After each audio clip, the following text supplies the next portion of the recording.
Ako si Romy, isang konduktor sa isang ordinaryong bus. Araw-araw akong bumibiyahe mula Monumento papuntang Parañaque o Integrated Terminal Exchange. Sanay ako sa gabi, sanay ako sa mga pasaherong pagod, sanay ako sa mga taong nagmamadali.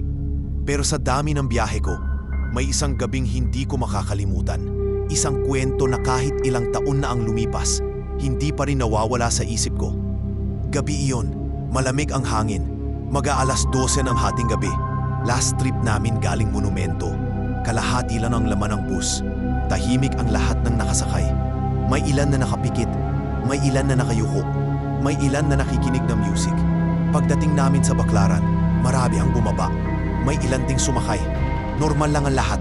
Hanggang may umakyat na isang babae. Nakaputing bestida siya. Mahaba ang buhok. Maputla ang balat.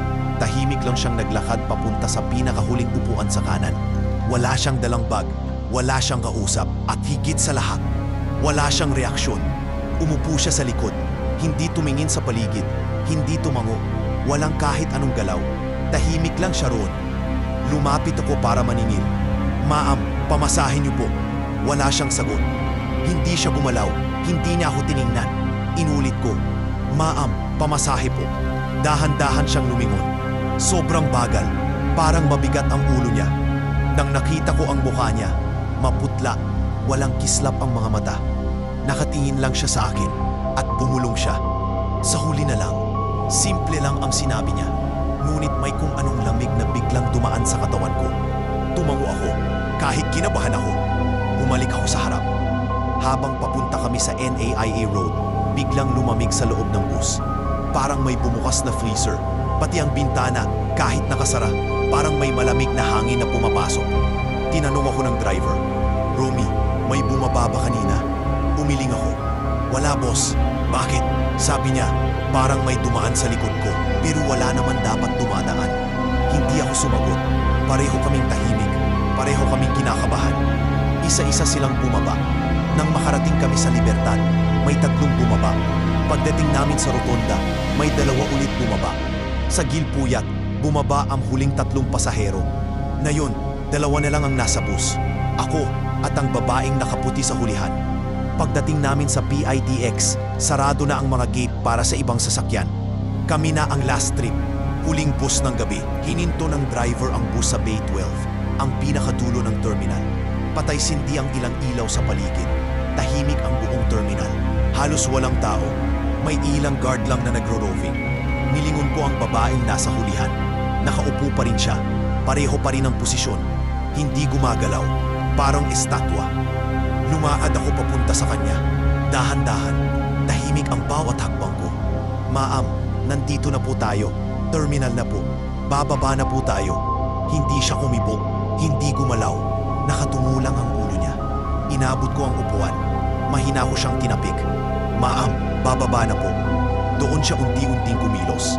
Dahan-dahan niyang inangat ang ulo niya. At nang tumingin siya, doon ko nakita ang hindi dapat makita. Wala siyang anino, kahit may ilaw sa likod.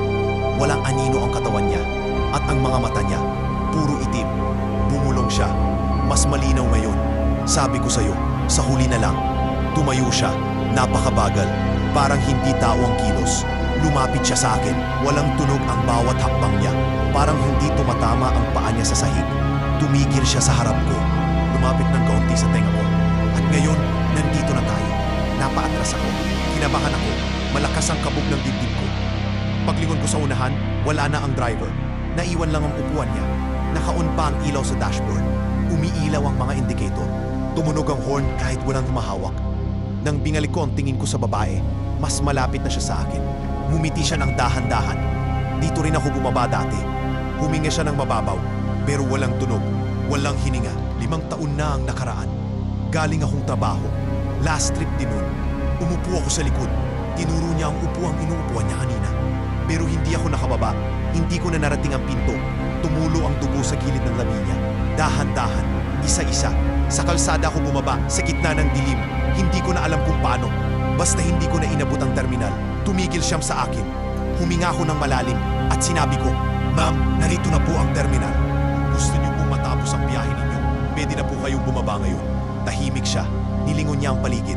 Para ngayon lang niya nakita ang lugar. Matagal ko itong hinihintay at unti-unti siyang naglaho. Naging usok, naging ulap at tuluyang naglaho sa hangin. Pagtingin ko sa upuan niya, may naiwan na lumang barya, kubas, luma, na parang galing talaga sa ibang panahon. Kinabukasan, pinasilip ko ang CCTV. Walang babaeng umakyat, walang babaeng umupo, walang babaeng bumaba. Ako lang daw ang nasa bus. Pero sa bulsa ko, nandoon pa rin ang lumang barya. Hindi na mawala. At mula noon, tuwing last trip, tuwing papunta ng terminal, tuwing papasok sa Bay 12, nararamdaman ko pa rin na may nakaupo sa hulihan, tahimik, hindi gumagalaw, hinihintay ang oras kung kailan siya muling bababa.